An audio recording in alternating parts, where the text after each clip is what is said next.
Movie की कहानी के स्टार्ट में एपल ऑफ ईडन के लिए दो बहुत बड़ी एसोसिएशंस की फाइट चल रही थी। उनमें असासिन क्रीड और टेम्पलर्स के दरमियान में बरसों से फाइट चली आ रही थी। टेम्पलर्स का इसके बारे में ये मानना था एपल ऑफ ईडन को जो भी पालेगा और इसकी सभी प्रॉब्लम्स को सॉल्व कर देगा और वही आदमी इंसानों की सोच पर काबू पा सकेगा। लेकिन यहाँ पर एपल ऑफ ईडन को हासिल करना इतना भी ज्यादा आसान नहीं था, क्योंकि एपल ऑफ ईडन की रखवाली कोई और नहीं बल्कि असासियंस कर रहे थे। एंशिएंट स्पेन में असासिन्स ब्रदरहुड को देखते हैं, जो वहाँ पर अपने नए मेंबर को एपल ऑफ ईडन की रखवाली के लिए कसम दिलवा रहे हैं। इसके बाद हम लोग 1986 में आते हैं, जहाँ पर हमें एक छोटा बच्चा दिखाया जाता है। जब ये कैल लिंच नाम का बच्चा जब अपने घर वापस जाता है तो वो ये देखता है कि उसके फादर जोसेफ ने उसकी मदर को मार दिया है और उसके फादर अब अपने बेटे को वहाँ से भागने का बोलते हैं, क्योंकि यहाँ पर बहुत जल्दी टेम्पलर्स फाउंडेशन के गार्ड आने वाले थे। यहीं पर हम कैल के फादर के हाथ में असासिन्स की सिग्नेचर ब्लेड को देखते हैं और यहाँ पर ये हमें पता चलता है कि कैल की फैमिली भी असासिन ब्रदरहुड से बिलोंग करती है। अब इसके बाद यहाँ पर कहानी को 2016 में फॉरवर्ड कर दिया जाता है, जहाँ पर हमें दिखाया जाता है कि काल को मर्डर के जुर्म में अरेस्ट कर लिया गया था और यहाँ पर इसको मौत की सजा सुनाई जाती है और उसको मौत यहाँ पर जहर को इंजेक्ट कर दी जाएगी। लेकिन यहाँ पर कैल को सिर्फ बेहोश किया जाता है और जब वो होश में आता है तो वो खुद को एक रिसर्च लैब में पाता है, जहाँ पर डॉक्टर सोफिया राइकिन उससे मिलती है। अब जब यहाँ से कैल भागने की कोशिश करता है तो वो ये देखता है कि ये तो बहुत बड़ी फैसिलिटी है। डॉक्टर सोफिया कैल को बताती है कि वो दुनिया की नजरों के सामने अब मर चुका है। लोगों की भलाई के लिए और वायलेंस को मिटाने के लिए वो लोग एपल ऑफ ईडन को ढूंढ रहे हैं और यहाँ पर उनको कैल की हेल्प चाहिए। इसके बाद डॉक्टर सोफिया कैल को यहाँ पर एक मशीन से कनेक्ट करती है और इस मशीन की मदद से वो अपने पूर्वजों की यादों को एक्सेस कर सकेगा। अब यहाँ पर ये लोग उस मशीन की मदद से कैल के डीएनए में से 1492 के एक्यूलर के असासिन को फाइंड करते हैं। कैल कुछ टाइम के लिए उन सब चीजों को देख सकेगा, महसूस कर सकेगा, जो भी चीजें एक्यूलर ने अपने टाइम में सुनी थी या महसूस किया था। अब कैल यहाँ पर एक्यूलर की मेमोरी में जाता है, जहाँ पर हम देखते हैं कि एक बहुत बड़ी जंग छिड़ी हुई है और हर तरफ क्योस ही क्योस है। टेम्पलर्स की पूरी फौज ने सुल्तान मोहम्मद, जो उस टाइम के किंग थे, उन्होंने उनके महल पर हमला कर दिया है और सुल्तान के बेटे को भी ढूंढ लिया है और वो अब उसको कैद कर वहाँ से ले जा रहे होते हैं। पर तभी वहाँ पर उस बच्चे को बचाने के लिए असासिन्स की टीम आ जाती है और यहाँ पर असासिन्स की फाइट टेम्पलर्स से होती है। असासिन्स टेम्पलर्स पर हावी हो जाते हैं, लेकिन फिर भी टेम्पलर्स वहाँ से सुल्तान के बेटे को ले जाते हैं। लेकिन असासिन्स उनकी ये कोशिश कामयाब नहीं होने देते। अब ये लोग आगे बढ़ ही रहे होते हैं, तभी हम प्रेजेंट में देखते हैं, जहाँ पर कैल की हालत बहुत ज्यादा खराब हो जाती है और उस मशीन से जिससे कैल को कनेक्ट किया गया था वापस बुला लिया जाता है। डॉक्टर सोफिया अपने फादर से बात करती है और उनको बताती है कि वो लोग एपल ऑफ ईडन के बहुत ज्यादा करीब हैं। वहीं पर दूसरी तरफ हम देखते हैं कैल अब फाइनली जाग गया था। डॉक्टर सोफिया उसके सेल में कैल से मिलने आई थी। कैल वहाँ पर डॉक्टर सोफिया को मारने की कोशिश करता है,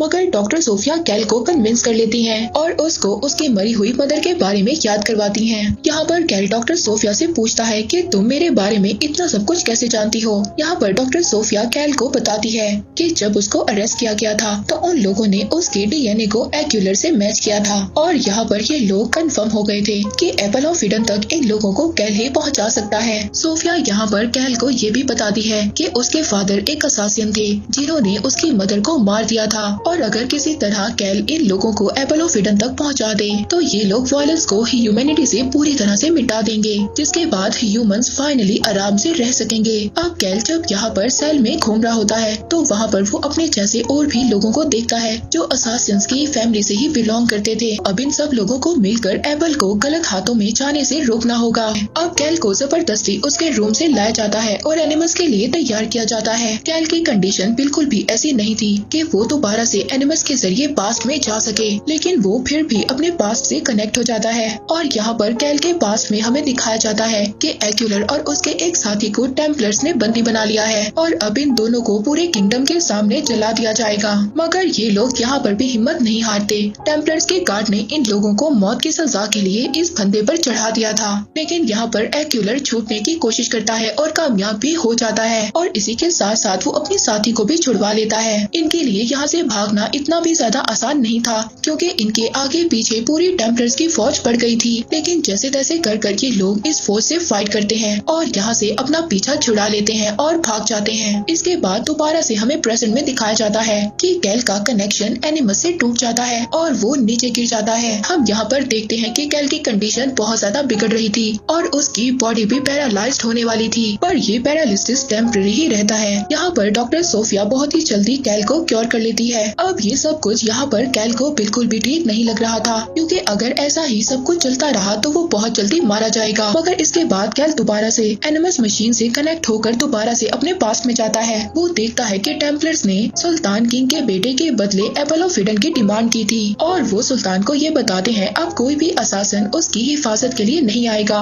पर अब सुल्तान वहाँ पर टेम्पलर्स को एपल ऑफ इडन देने के लिए तैयार हो जाता है, पर तभी वहाँ पर एक्यूलर और उसके साथी आ जाते हैं। वो टेम्पलर्स के सभी साथियों को मारकर सुल्तान के पास आ जाते हैं। यहीं पर टेम्पलर्स का एक हेड और उसका वॉरियर भी रहता है। यहाँ पर इन सब की बहुत ही जबरदस्त फाइट होती है और यहाँ पर एक्यूलर की साथी इस फाइट में मारी जाती है। एक्यूलर यहाँ पर बहुत ज्यादा दुखी होता है क्योंकि वो उसे पसंद करता था, पर अब एक्यूलर यहाँ पर टेम्पलर्स के हेड का जो वॉरियर था उसको भी मार देता है और इसके बाद वो यहाँ से एपल ऑफ इडन लेकर भाग जाता है। पर अब वो जैसे ही आगे जाता है तो वहाँ पर वो एक ब्रिज पर जब पहुँचता है तो वहाँ पर टेम्पलर्स की पूरी फौज थी जो उसको घेर लेती है। तो वो वहाँ पर उस ब्रिज से एक बहुत बड़ी छलांग लगा देता है। अब यहाँ पर एक्यूलर मिलिट्री ऑफ फोर्स तक पहुँच जाता है और वहाँ पर पहुँचकर वो एपल ऑफ इडन एक आदमी को सौंप देता है और उसे इसकी हिफाजत करने का बोलता है। और यहाँ पर हमें ये बात पता चलती है कि वो आदमी कोई और नहीं बल्कि क्रिस्टोफर ऑफ कोलंबस है और अभी जहाँ पर कोलंबस दफन है वहाँ पर इन लोगों को एपल ऑफ इडन भी मिल जाएगा। यहाँ पर कैल एक और विजन देखता है जहाँ पर उसके पास बहुत सारे असासिन्स आते हैं और उससे बात करते हैं और उन्हीं में से एक लेडी कैल की मदर होती है। वो उसको एपल ऑफ इडन की हिफाजत करने का बोलती है। अब क्योंकि ये लोग असासिन्स हैं और इनका काम ही यही था कि एपल ऑफ इडन को प्रोटेक्ट करना, और तभी यहाँ पर हम देखते हैं दूसरे असासिन्स भी ब्रेकआउट कर देते हैं। पर यहाँ पर फाउंडेशन के गार्ड्स एनिमस को पूरी तरह से सील कर देते हैं। अब सोफिया अपने फादर के साथ स्पेन रवाना होती है जहाँ पर से वो एपल ऑफ इडन को हासिल कर लेती है। मगर कैल तभी इस बात को डिसाइड करता है कि वो ऐसा नहीं होने देगा क्योंकि वो भी एक असासिन था। अब वो वहाँ पर अपने सभी साथियों के साथ मिलकर गार्ड से फाइट करता है। पर तभी हमें यहाँ पर एक और बात पता चलती है जो टेम्पलर्स फाउंडेशन की हेड थी